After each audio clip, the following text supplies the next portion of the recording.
Former hitman Arthur, who pretended to die during his most recent escapades, now leads a quiet life in Rio de Janeiro under a false name. One afternoon, when Arthur is taking it easy at a lovely restaurant, Renee comes up to him and demands to see his identification. She is a representative of a wealthy guy who wants to employ Arthur to kill 3 adversaries while making it appear to be an accident. If he declines, her supervisor will inform crooks that Arthur is still alive. In reality, Arthur uses his phone to take a photo of Renee while feigning the need to make a call. Former hitman Arthur, who faked his own death during his most recent antics, now lives a calm life in Rio de Janeiro. Arthur is relaxing at a wonderful restaurant one day when Renee approaches him and requests to see his identity. She is an agent for a wealthy man who wants to hire Arthur to kill 3 enemies while having it look like an accident. If he refuses, her boss will let criminals know that Arthur is still alive. Arthur pretends to need to make a call but in fact uses his phone to take a picture of Renee. He detonates the bombs he planted aboard the boat to use in an emergency using a remote control, killing those people. After that, he destroys his previous passport to create a new identity before going to an old container where he has stored all of his gear. Later, after moving to Thailand, Arthur receives his old hut back from his old buddy May. Arthur has stashed extra weapons and equipment under the floor of the cottage, so he starts looking into Renee right away. She works with Crane, a violent felon he is well acquainted with, he learns. The following day, Gina, a lady, visits May to request some first aid items. May notes that Gina has several injuries, but Gina declines to accept any more assistance. As darkness sets, May hears screaming coming from one of the boats, and sees Frank abusing Gina in a brutal manner. Arthur agrees to help May even though he doesn't want to since he owes it to her. Arthur reaches the boat and makes a polite request for Gina, but Frank strikes him. Frank unintentionally strikes his head when he falls, and Arthur steps in to defend himself. May comes out to the boat to help Gina to the beach when she faints when she sees the body. In the meantime, Arthur searches the area and discovers a revolver, Gina's passport, and a phone with his own photo on it. The boat is then set on fire by Arthur. Gina is awakened as Arthur enters the cabin, points a gun at her, and wants to know if she works with Crane. Gina tries to disarm him, but Arthur just outmuscles her and coaxes a response from her. Gina was sent by Crane, but she is being forced to comply by blackmail. She does not genuinely work for him. Frank overplayed his part in trying to convince Arthur that she was a helpless victim trying to attract his attention. Arthur bans her from doing so. He will determine when these people get to come. The aim was to get close to Arthur and then phone Crane. The following day, Arthur learns Gina had belonged to a humanitarian organization that provided aid in Cambodia. Gina responds that she maintained a sanctuary for victims of human trafficking when Arthur inquires about the information Crane has on her. A staff member vanished a few weeks ago, and 2 days later her body was discovered at her door. If Gina didn't agree to carry out this job for Crane, henchman Crane dispatched threatened to kill the children. Later, Arthur observes a boat close with men standing on deck scanning the horizon.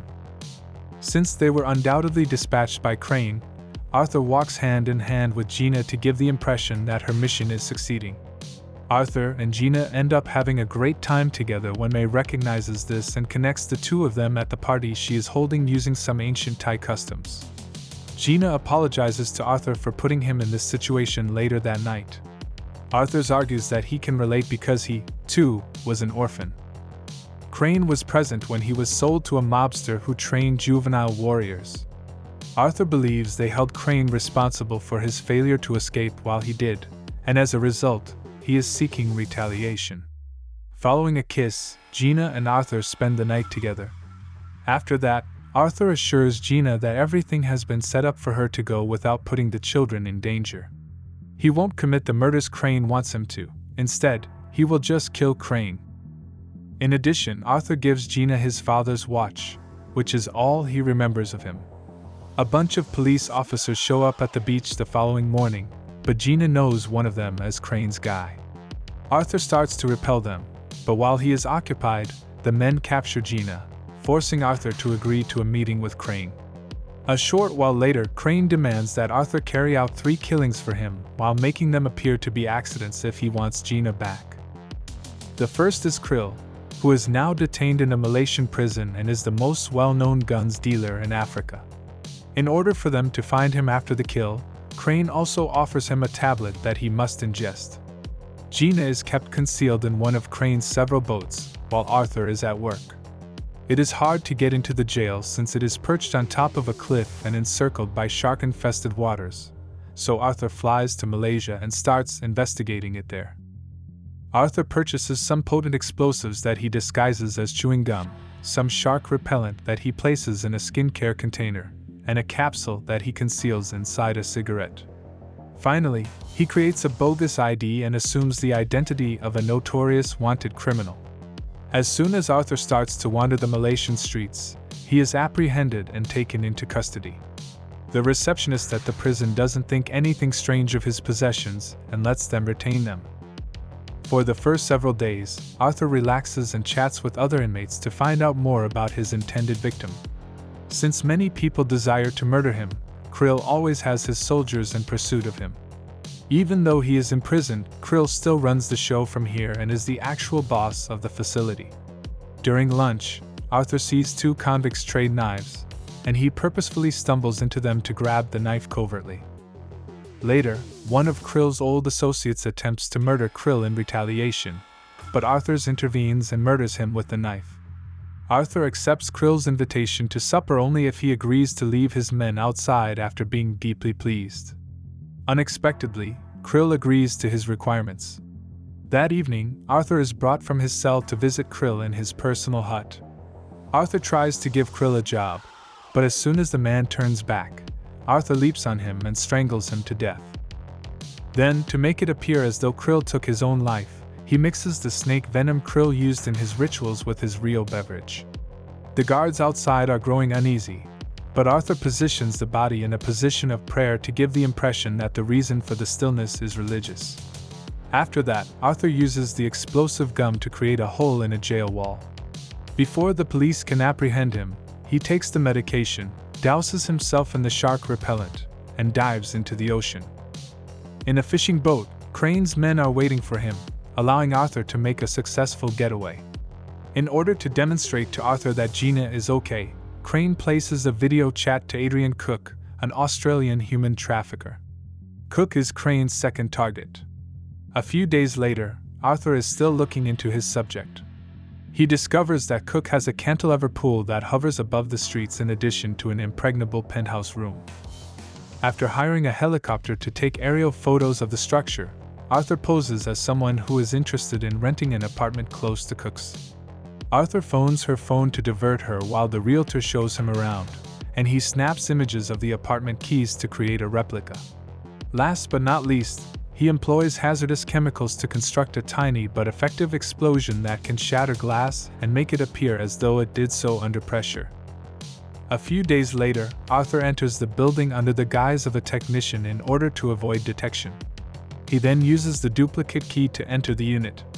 With the use of cutting-edge tools, Arthur escapes through the window and scales the building until he reaches the pool, where he creates a tiny hole and places his unique explosive.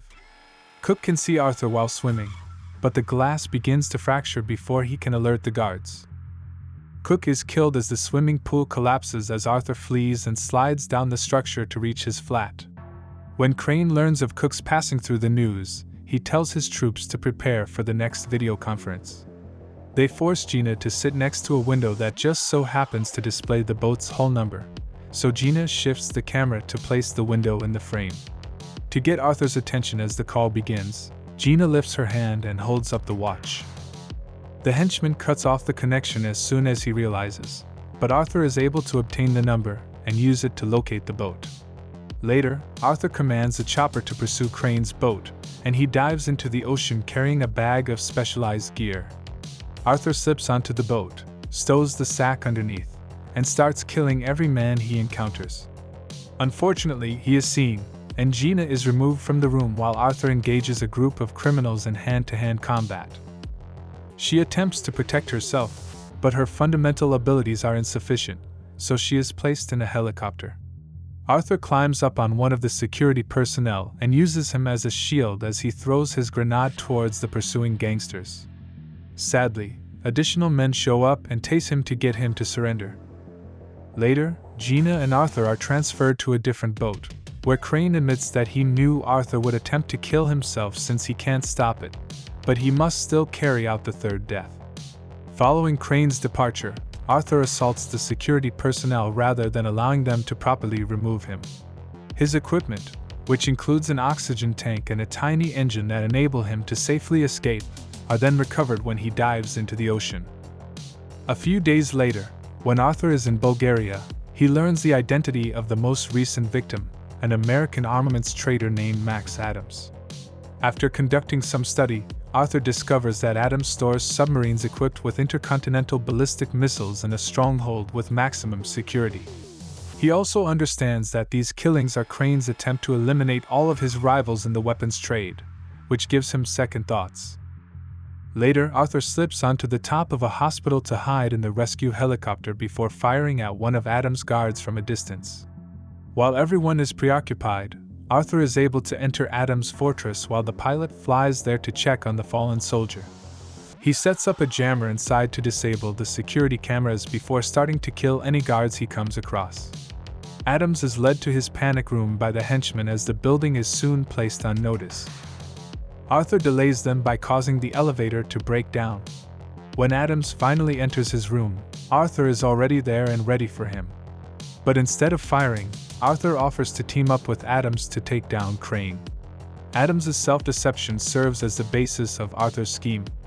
Later, Adams is inspecting his submarines when a bomb detonates as he crosses a bridge. In order to transport Adams to a beach, Arthur is prepared underwater and shares an oxygen tank with Adams. Adams was said to be submerged in the water beneath a pile of rubble when Crane witnesses the explosion on television. Crane receives a call from Arthur at that very time to notify him of the third murder, but he won't believe him until he sees the body. When hanging up, Crane orders his men to go for Adams' body and murder Arthur when Arthur makes a guarantee that the body may be located underwater. Arthur returns to the submersible enclosure in the interim and sets a number of traps beforehand. As Crane's goons come, they fall victim to the traps one by one and perish. Any who escape are executed by Arthur in the shadows. Crane uses Gina outdoors as bait after realizing Arthur will attack him next. Arthur swims underwater till he reaches the boat, when he starts killing every guard he sees. Just before Arthur smashes the cameras, Crane recognizes him from the surveillance footage and instructs his men to carry Gina back inside. Gina struggles with the guard who has her and cuts her stomach as a result. The guy then throws Gina into the jacuzzi so that Crane may grab her after her. Crane brings Gina inside and detonates a bomb concealed in the boat while Arthur keeps fighting the guards. Then he departs in an attempt to flee on his rescue boat. Gina is placed in an emergency release pod and sent away by Arthur after discovering her a split second later and learning about the explosion. After that, Arthur pursues Crane, murdering the remaining few security personnel before a hand-to-hand struggle starts. Crane grabs hold of the anchor chain and tries to grab Arthur by the leg, but Arthur utilizes its length to tether Crane to the boat. Crane chuckles that Arthur took too long and that he will also perish, but Arthur doesn't seem concerned and dashes inside just in time for the bomb to go off. Gina begs for Arthur's death as she sees the boat explode and catch fire. At least the explosion revealed their location, and the Coast Guard was able to save her. Adams observes from the shore and thinks the boat parts being dragged in from the water are strange. He also sees a surveillance camera nearby. A few weeks later, Gina and the kids are back in Cambodia, and she contacts May to express her gratitude for donating the water filter. She is astonished to learn Arthur is alive and has visited her one afternoon when she is busy teaching. Adams learns about Crane's boat while researching it that it features a diving bell that traps air to enable divers to breathe underwater. Adams checks the surveillance tape after formulating a hunch and finds evidence that Arthur hid in the diving bell to escape. Adams is impressed by this strategy and deletes the video in order to save Arthur's future.